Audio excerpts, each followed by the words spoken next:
I never made it, but I know what it takes. I'm motivated by a mix of emotion. Got my statement, and I'm reading. Everybody else. Okay, so we're talking about Industry 4.0. Raise your hand if you've heard that term, Industry 4.0. Okay, you need to write this down. Please take your pen and your paper out, because you need to know this. Oh. Okay, so just a little bit about me. I am one of we. I am from Mandeville. I have been on a 33-year reconnaissance mission on behalf of the country. I have been traveling around the world, focused on advanced technology, and now I consider myself a social engineer. So, I'm going to tell you about the future, and I want you to write down a few things, a few areas that you can actually go into that will be high-paying jobs in the future. Okay, here's the missive. I'm back. Big changes are happening globally in the area of manufacturing. It's really driven by advanced technology, right? The fourth industrial revolution, which is called the age of the smart machine, is here. You might not be able to see it here in Jamaica, but it is happening around the world. So nonetheless, we have to prepare. And guess what? As someone mentioned earlier, this is a great time to be alive and a great time to be young, because we are in the midst of the most impressive wealth creation opportunity in the world due to technology. Yes, I think Ms. Nicole said it. You can make a lot of money in this fourth industrial revolution. And towards the end of the presentation, I'm going to give you some areas. As a student, a parent, a teacher, these are the areas that you need to be focused on, because this is where the jobs will be created in the future. So, let's talk about the fourth industrial revolution, since no one's heard about it. Okay. Let's start. The guy on the left's the boss. You got a worker and you got a machine. And the boss says, hey, it was a tough decision, but I've decided on which of you I'm going to keep. So which one do you think they kept? The robot. Yes, because they can do different things than we can do as humans. So we have to find our role in this new smart age. The really great thing that I love about this, though, is that as the fourth industrial revolution comes online, developing nations have the most to gain. And that's because we haven't been invested in this old technology, right? It's hard to transition when you have spent so much money investing in the technologies that you have in your plants. So we have a lot to gain by embracing the fourth industrial revolution and developing our country based on this technology. I love this chart only because I'm a manufacturing expert and I love manufacturing. I've seen manufacturing change countries.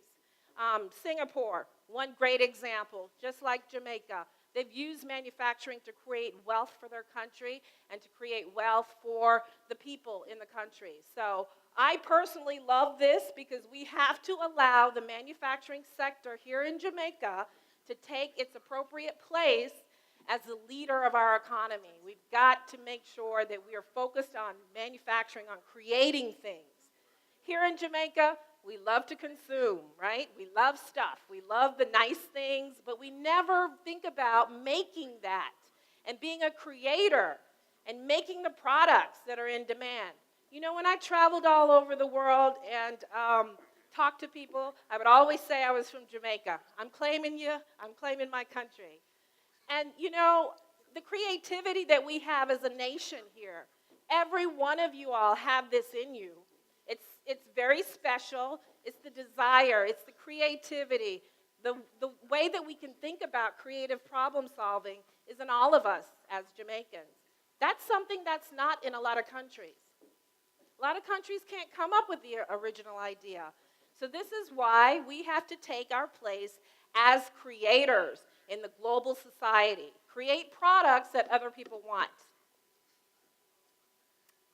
And so we've been preparing at the ministry. I work at the Caribbean Maritime University, and I have been very pleased to be partnering with our Minister of Education, Youth, and Information, our Chief Education Officer, Dr. Grace McLean, because they know that we have to transition our human resources. One of the things that I love, and the only thing that we have under our control here in Jamaica, is our human resources, right?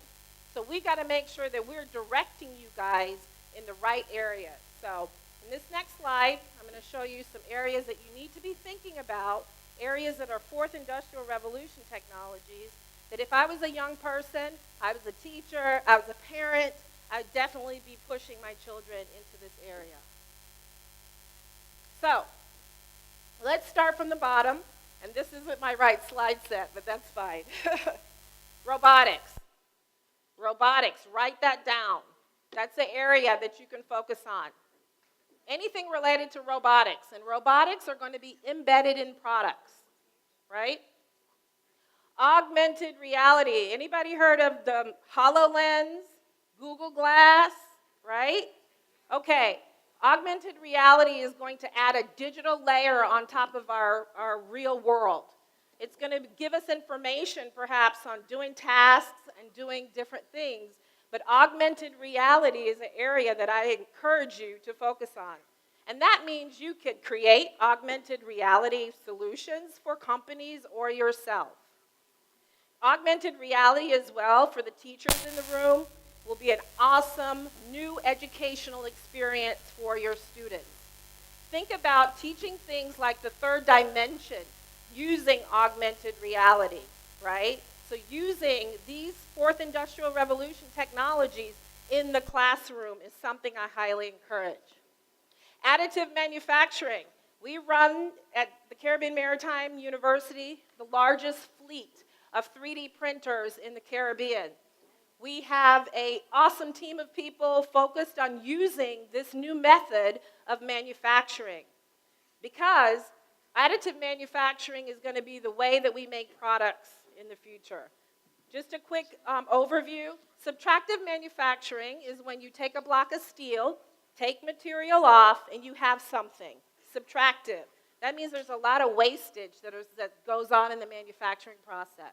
In the future, we're going to make products from the ground up using additive manufacturing. And that means layer by layer by layer. And in fact, the team is outside in the hallway out there with the rest of the exhibitors. I highly encourage you to go take a look at the 3D printer and learn about additive manufacturing. Simulation. Today, all products are simulated in a digital environment. At one point in the past, the automotive industry, for example, would create physical prototypes, and we would crash them to be able to test different things. Today, we don't make any physical prototypes and do any crash testing until the very, very beginning. And there's computer-aided engineering technology, CAE, that people use to be able to test products in a digital environment. All the physics, all of the math-based calculations can be done inside the computer now. So computer-aided engineering, another really great area for you to focus on. The Internet of Things. So this is actually where the factory and the internet coming together. Everything is going to be smart. Everything is going to be putting data off, right? Even your toothbrush is going to be something that's generating information about how much you're brushing your teeth, how well you're brushing your teeth. All of this information, this big data that's going to be created is actually very, very valuable. Information in the future will be worth more than oil and gas today. So it's important that you focus on interrogating data, getting information. How do I display it? In my group at the CMU, many people are looking at how we visualize data.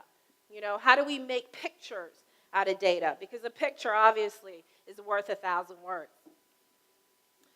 Cloud computing is also very important because we've got to be able to have space to be able to keep all of this information and data. And then this other one that I want you to write down, cybersecurity, okay? You're hearing a lot of this stuff going on. Russians are hacking, the Chinese are hacking into things.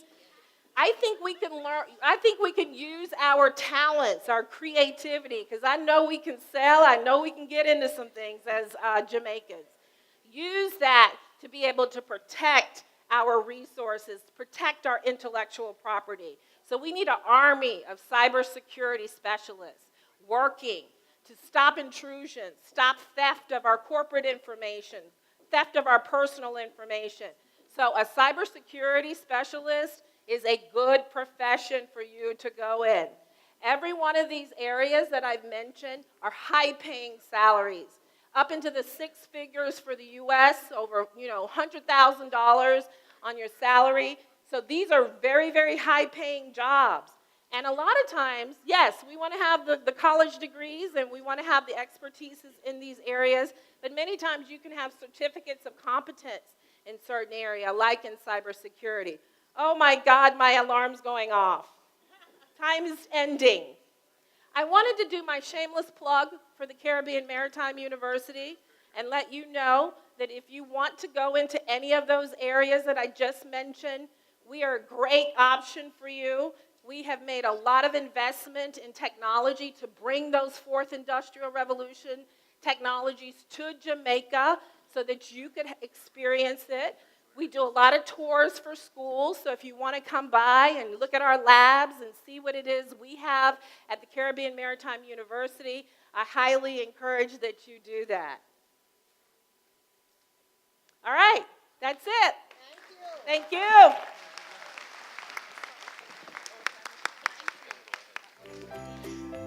Thank you so much, Miss Erika Simmons. She is the Executive Director of the Andrew Wheatley Center for Digital Innovation and Advanced Manufacturing from the Caribbean Maritime University.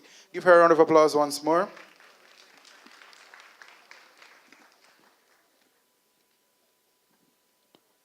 And you see she put on Bixby on her phone and her watch. It goes to show how technology is important, right?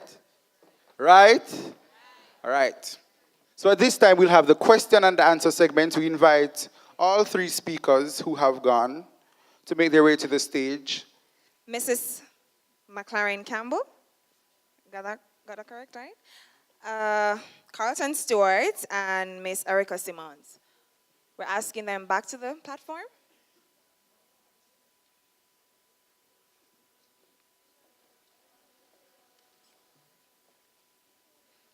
So guys, we had three speakers and I'm very certain that we all learned something.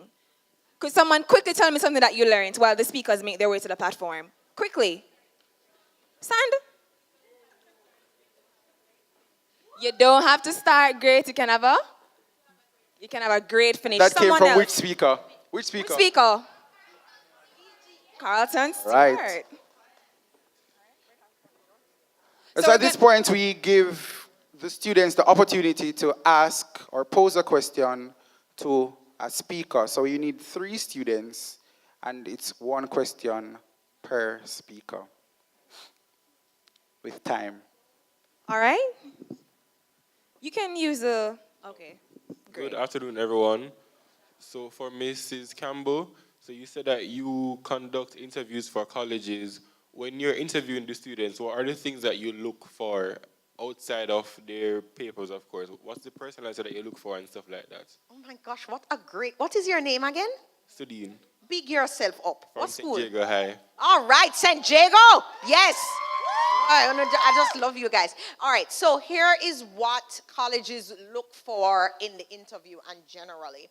So they're going to already have your grades and SAT scores and your CAPE and your CSEC when you go into that interview. And so they're really trying to focus on getting a sense of who you are outside of the classroom, especially if you're seeking scholarships and the more competitive the university that you want to get into. They're looking for leadership and impact in your extracurricular involvement. They're looking to see that you have taken an interest in something or some things and have done those things to really awesome levels. A lot of students will ask, oh, should I do tennis or should I, do swimming? Or is it better to be in the math club or it's better to be exactly who you are. So if it is that you're passionate about tennis, well, do that, the best, best, best, best. But if instead you're passionate about theater, then do that to the highest extent possible. Get into JCDC, show some achievement in the area. So they're not particular on what it is you have to be doing, but you need to have impact and leadership, and it's possible to lead without title. Because I see a lot of students, they are president of the club, but them don't do nothing. That doesn't work. We're not interested in a bag of title. It is actually the impact that you have. People without those labels and titles end up very regularly doing actually more and having more impact. And to the extent that you can articulate that and really speak about it and have a conversation with somebody about it, then that is how you will really, really stand out in the process, especially in the interview. So be clear about your interests, be prepared to talk about them, and go hard in your extracurriculars. It's better to go deep than to go wide. So a lot of people want to join 10 million things and only be a participant. Negative on that. Go look at what you're interested in and just be epic in those areas. Thank you. All right. Thank you so much, Mrs. McLaren Campbell. Okay, next student. Yes.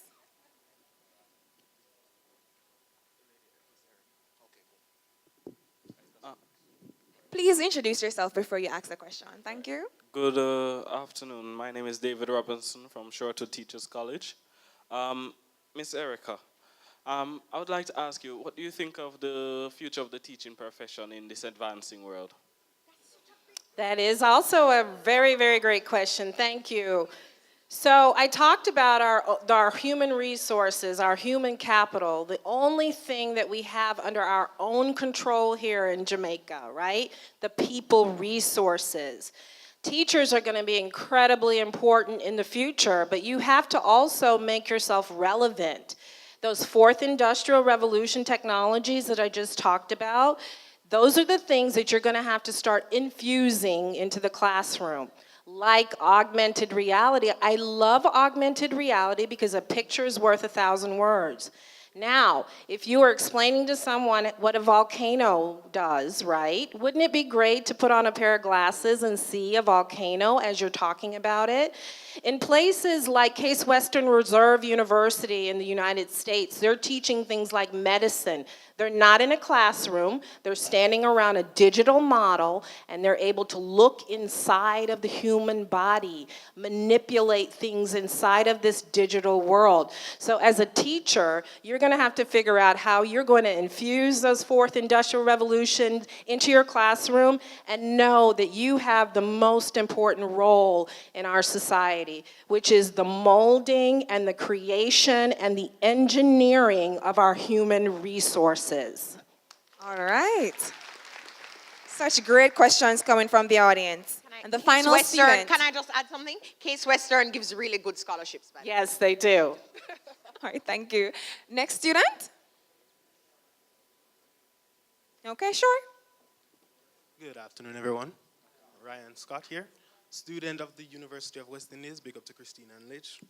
Thank you. My question is to Mrs. Campbell. Oh, I'm sorry. You again. No, one speaker per question. Who that bad? Oh. One speaker per question, I'm sorry. All right, not a problem. Well, let me just ask it anyway. One thing. One thing I understand is in high school, students do not get the opportunity to understand that they are also able to do internships while in high school. I want to debunk that myth. You can start internships from fourth form upward, right? And in that same breath, Mrs. Campbell, just one quick thing. Would I be able to land an internship at AIM Educational Services? Hire that man, please. I gotta love that. Listen, in life you only get what you have the courage to ask for. I firmly believe that. So I'm definitely interested in talking to you about that because we do have an internship program that has been great for both the interns and for us. So I'm happy to talk to you about that afterwards. Definitely. Should I tell them about info session or you will? Okay, so, and we also have an info session at AIM on Saturday at 1 o'clock, and we have a table outside. So if you drop by, leave your email. It's absolutely free. I'm going to chat. I don't have no restriction on time, and we'll be talking more about scholarships and how to get them and what to do and what to not do. That's 1 o'clock at AIM on Saturday. We have a booth. Just leave your email and your number, and we will text you and email you, and I hope to see you there. All right, thank you. So we have a student ask a question to Mr. Carlton, please. Sure, come up. It's right here already? Oh, okay. Pleasant afternoon, everyone. My name is Antoinette Green. I'm from the Jamaica University College. Yes. All right, Mr. Stewart, you know, while you were speaking, you really resonate with me because I can identify myself with you, even though I'm an older person. And as you speak about coming from the inner city, I too am from Maxfield Avenue, downtown.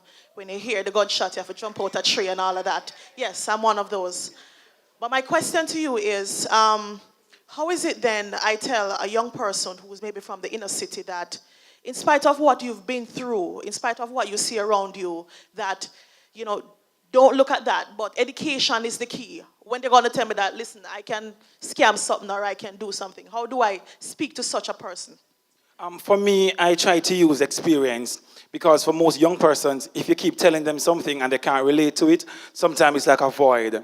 You're younger, talk something. I try to use my own experience when I want to make an impact of somebody who maybe can relate to where I would have been to. I may not have heard the gunshots or stuff because up in the country we never really have gone up there so them time there, but you'd have been exposed to a lot of the conditions that you are speaking of. So try to let them be able to relate to what you would have gone through and let them know that you can relate. And if you are able to do it, and I find that in doing that, most often than not, you won't reach everybody. Let me tell you up front, everybody will not be able to be reached, but the ones who you can, use your example and just to impact them as best as you possibly can.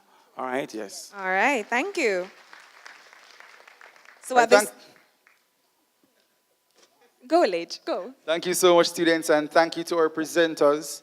As a matter of fact, at this point, we'll have our official presentation starting with Mrs. Nicole McLaren Campbell.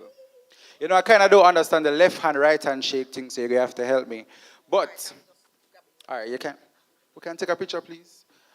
But on behalf of J-TEC and the Ministry of Education, we thank you for, and the JMMB, of course. We thank you so much for your presence. You know, I personally, it's undeniably breathtaking. And I'm sure, of course, we've learned to aim higher, and of course, we've also learned that we are, you know, naturally and wonderfully made, and we are ready for next. We do hope that we will keep the partnership alive, so you'll help us because there is much more in store, and I'm sure that there's a lot more that you would want to share. So thank you so much. Give her a round of applause. Thank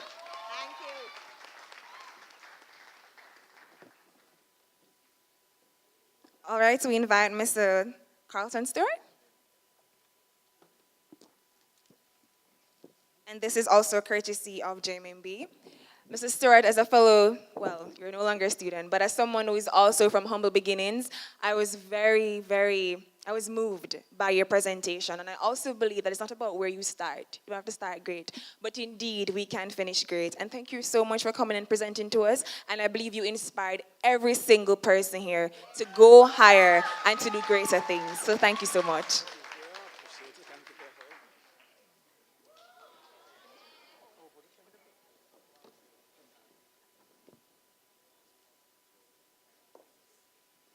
Give them a round of applause. And Ms. Erika Simmons, I thank you so much for your presentation. Of course, as an avid social media user, I've now understood the importance of technology, and it's way more than just browsing and fasting. You know, there are so many things that you can learn from it, and in the future, we've also learned that there are a lot of opportunities and a lot of jobs that will be created. So thank you for giving us the insight, and I'm sure we'll all use it to the best of our abilities. Thank you. Ladies and gentlemen, give it up once again for our first 3 keynote presenters. So we're just going to ask everyone to just come in the middle. We're going to take a group photo. No, not everyone. Sorry. Step. We're taking a group photo.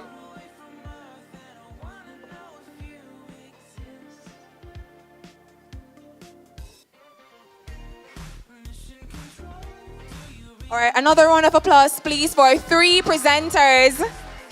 We thank them so much for coming and inspiring us.